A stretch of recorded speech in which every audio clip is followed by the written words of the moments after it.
Imagine for a second that you write a deeply personal letter. You seal it up in this heavy glass bottle, and you just hurl it out into a pitch-black infinite ocean. Right, just tossing it into the dark. Exactly. You watch it disappear past the breakers, and it is completely out of your control. You basically make your peace with the reality that you'll probably never see or hear from it again, just assuming it'll drift silently for eternity. Yeah, you're hoping it survives the currents, maybe washing up on some unimaginable shore long after you're gone. Right. But then, almost 50 years later, you're looking out at that same dark water, and you see something totally impossible. A response? Well, sort of. Deep in the void where your bottle should be floating peacefully, a light starts flashing.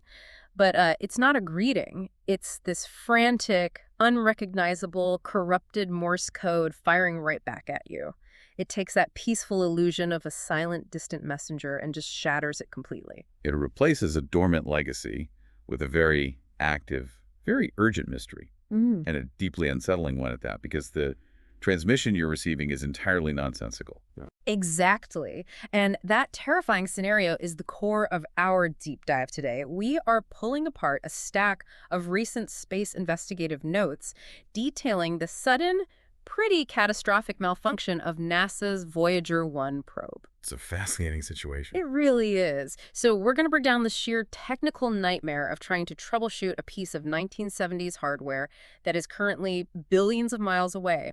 We'll interrogate the physical and perhaps environmental anomalies that could have caused this. The weird stuff. Oh, absolutely, the weird stuff. And finally, we're going to look at the deeply melancholic reality of losing our farthest interstellar messenger. Because, the stakes here feel incredibly heavy. They really do. I mean, we're looking at a machine that launched in 1977, punched through the heliopause, and has been giving us our first and only direct telemetry from interstellar space. It's completely alone out there. Completely alone. And it carries the golden record, right? That copper disc holding the sounds, music, and greetings of Earth. It's essentially our ambassador. So seeing its transmission degrade into literal gibberish highlights just how fragile our reach into the cosmos actually is. Right. It's a huge reality check. I want to jump straight into the architecture of this malfunction, though, because the notes detail a breakdown in something called the Flight Data System, or FDS. Ah, yes, the FDS. Yeah, so for decades, Voyager has reliably measured things like cosmic rays, magnetic fields, plasma waves, and then routed that data through the FDS to be packaged and sent home. Which it did brilliantly for nearly 50 years. Exactly. But now, instead of structured scientific telemetry, the FDS is basically stuck in a loop. It's spitting out a repeating pattern of ones and zeros that translates to absolutely nothing. Right, because the FDS is effectively the probe's central nervous system for communication. Okay, break that down for us. Sure. So its job is to collect the raw data from all the science instruments. It gathers that up, combines it with engineering data. Like the health of the spacecraft itself. Exactly, like temperature readings or power levels. Yeah. It takes all of that and formats it into a continuous data stream. That stream is then handed off to the telemetry modulation unit, which encodes it onto a radio wave and fires it back to Earth. But the FDS isn't doing that anymore. No, it's no longer structuring that data. The formatting is completely gone. I mean, think of it like a printing press where all the letters have fallen out of the typesetting, and it's just stamping a single meaningless smudge over and over onto the paper. Oh, wow, that is a great analogy. But it also presents a logistical nightmare that is almost hard to comprehend. Oh, it's a total nightmare for NASA. Right. Okay, let's unpack this for a second. If my laptop freezes, I just hold down the power button and force restart it. But how do you even begin to troubleshoot a 1970s computer brain billions of miles away, knowing every single keystroke takes a massive amount of time just to reach it? Well, you can't just remote into it using some modern diagnostic overlay. You're dealing with a system that has roughly 69 kilobytes of memory. Wait, kilobytes? Kilobytes. Your smartphone could hold millions of times more data, and you were dealing with it across a gulf of over 15 billion miles. That is just, I can't even picture that distance. It's staggering. And the sheer physics of that distance dictates the entire pace of this rescue mission, even communicating via NASA's Deep Space Network, which uses these massive 70-meter radio antennas to beam signals across the solar system. Well, the speed of light remains your hard limit. Right, because radio waves only travel at the speed of light. Exactly. So command sent from Earth takes about 22.5 hours just to reach Voyager 1. So an engineer types a command on a Monday morning. It travels past the orbits of Mars, Jupiter, Neptune, out into the interstellar medium, arriving Tuesday morning. Right. Voyager executes the command, attempts a response, and that data takes another 22.5 hours to get back. So you aren't seeing the result of a single keystroke until Wednesday morning. That 44-hour turnaround is brutal. It transforms every single diagnostic check into an agonizing waiting game. And keep in mind, they aren't just hitting a reboot button here. Because they're flying blind, right? Completely blind. Yeah. Because the telemetry stream is corrupted. They don't know the health of the propulsion system, the thermal state of the instruments, or the power levels. Wow. Yeah, they have to find the specific corrupted memory bank within the FDS by sending what are essentially called pokes. Pokes, like the old Facebook feature. Kind of. They literally command the FDS to read out a specific section of its memory and transmit that readout back to Earth. Which means they are parsing through hexadecimal dumps, just trying to spot the exact location where the code breaks. Line by agonizing line. And the investigative notes mention a detail I found really staggering. The institutional knowledge to actually do this is largely gone. Yes, that is a huge factor. The engineers who built the FDS in the mid-1970s have retired or, passed away. So who is fixing it now? The current team is literally pulling out original yellowing paper blueprints and decades-old memos from the NASA archives to understand how to write a software patch for an operating system that predates the personal computer. That is insane. They are essentially doing digital archaeology. That's exactly what it is. And Yeah. to write a patch, they have to navigate a memory architecture where they can't just delete and reinstall code.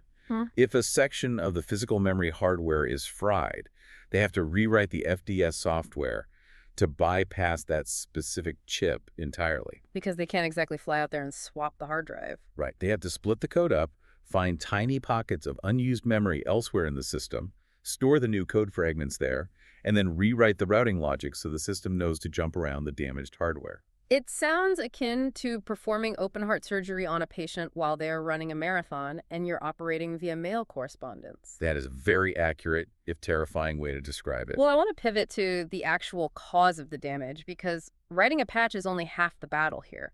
Oh. We need to understand what physically broke the system out there in the freezing void. Right. What was the catalyst? Yeah. And the most prominent theory in the documents is environmental degradation. Specifically, the relentless bombardment of cosmic radiation. Interstellar space is incredibly hostile.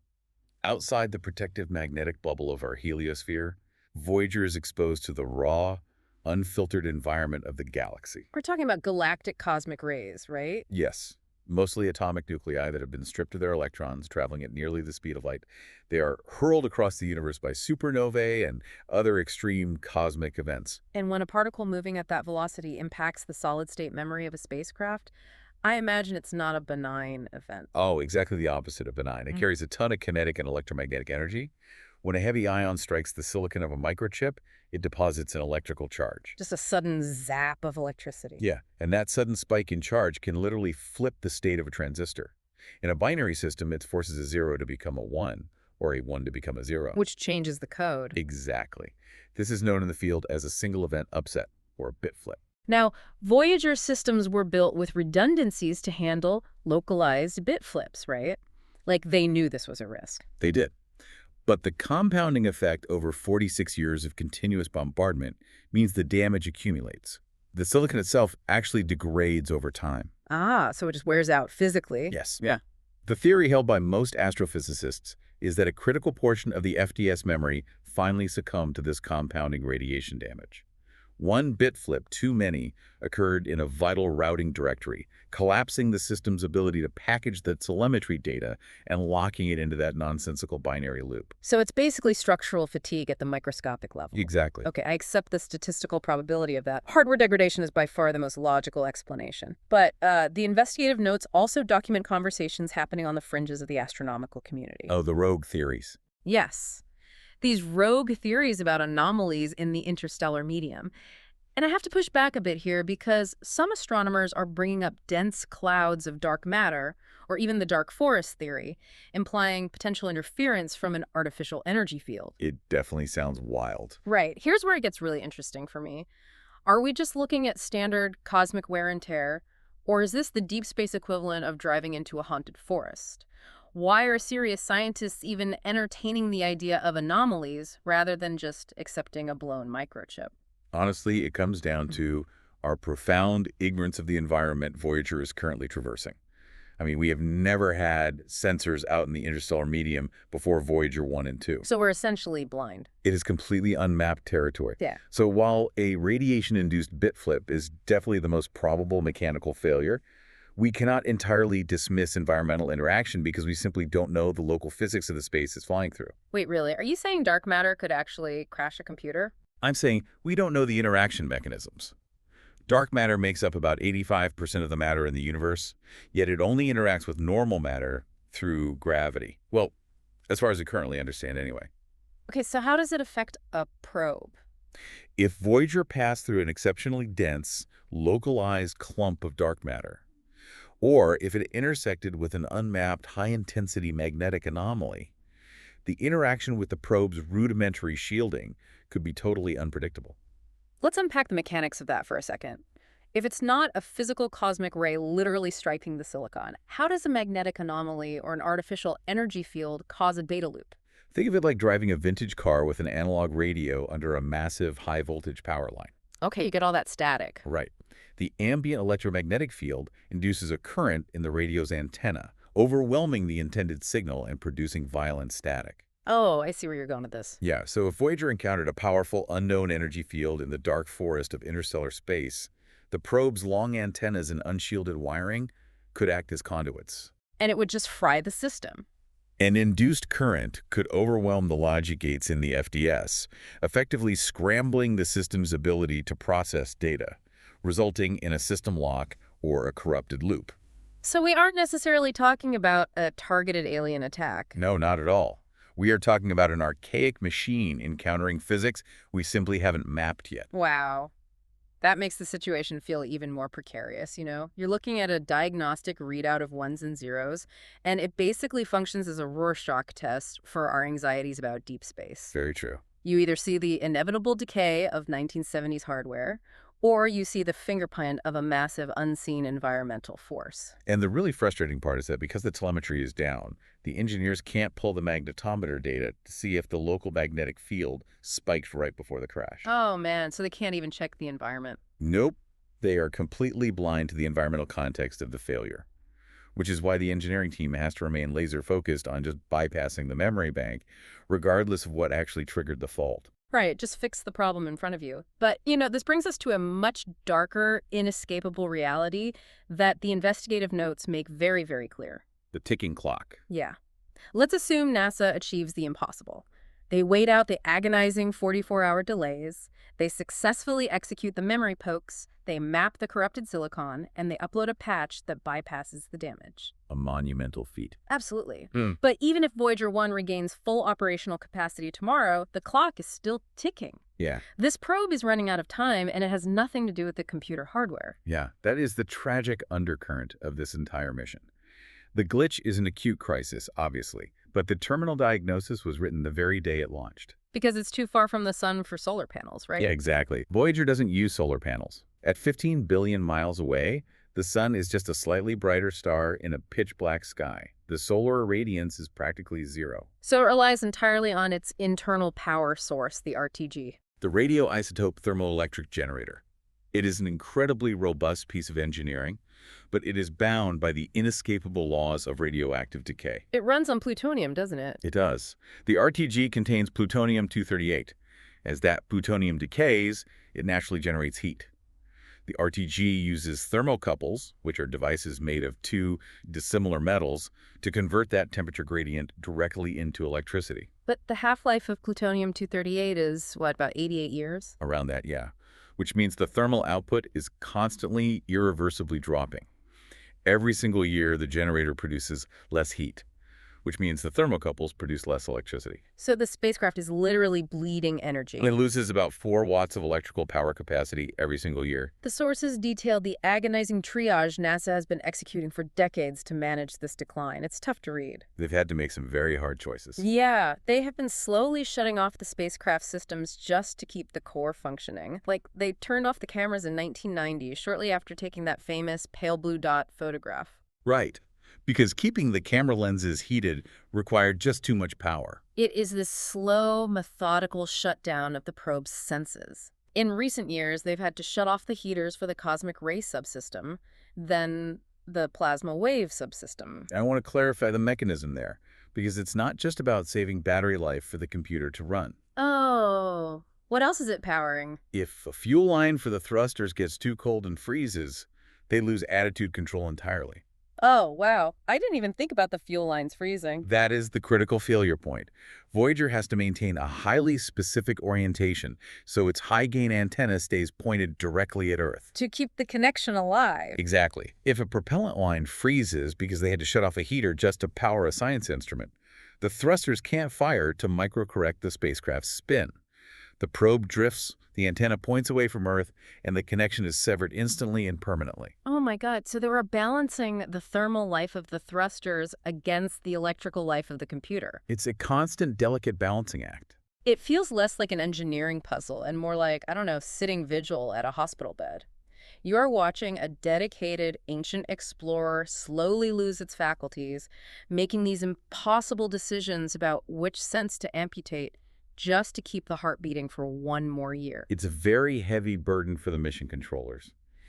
And this current FDS glitch just accelerates that anxiety. Because time is running out either way. Right. Even if they patch it, within a few short years, the RTG simply won't generate enough electricity to power both the essential heaters and the transmitter. It's inevitable. It is. The final instrument will be shut down. The transmitter will power off. Voyager 1 will transition from humanity's active scout into a silent, metal ghost. Drifting endlessly through the galaxy. It will outlast the Earth itself. Long after our sun expands into a red giant and sterilizes our planet, Voyager 1 will still be orbiting the center of the Milky Way, carrying the golden record. Which fundamentally recontextualizes this entire crisis for me. We sent this machine out as an extension of our own curiosity, you know? It's a monument to human ingenuity. It represents the very best of us. Our optimism, our science, our desire to reach into the dark and just announce our existence. So, watching it succumb to the sheer hostility and scale of the cosmos, it's a visceral reminder of our own limitations. It really strips away the hubris of space exploration. I mean, we launch rockets and feel a sense of mastery over physics, but Voyager's struggle reminds us that the universe is overwhelmingly vast, and our presence in it is microscopic and fragile. And that leads to a concluding thought I want you, the listener, to carry with you today. When we talk about Voyager's legacy, we always take comfort in the golden record. It's a beautiful idea. It is. We have this romantic vision that in a billion years, some distant alien intelligence will intercept this silent metal ghost. They'll find the copper disc, figure out how to play it, and they will hear the heartbeat, the music, and the greetings of a long-dead species. But consider the architecture of the spacecraft. Yeah. If NASA cannot patch this FDS glitch, or, if the system suffers a catastrophic fault as the power fluctuates during its final days... It's gonna die in a corrupted state. Exactly. The probe will die in a corrupted state. If a future intelligence intercepts Voyager, the very first thing they will likely do is attempt to interface with its computer systems. They will try to dump the memory banks to understand the machine's origin. Before they even realize the golden record is a physical medium that they can play? Precisely. And if the FDS logic gates are permanently fused in this corrupted loop, what they will extract won't be a mathematical greeting or an elegant operating system. Oh, man. They will download a terrifying, glitching stream of broken binary. So the universe might ultimately remember humanity not through the curated, beautiful sounds of Earth, but through a frantic, unrecognizable distress signal that we were totally powerless to fix. A final, broken whisper echoing forever in the dark. That is just a haunting thought to leave on. I highly recommend you spend some time thinking about what you believe triggered this glitch in the deep dark. Keep your eyes on the stars, and we'll catch you on the next deep dive.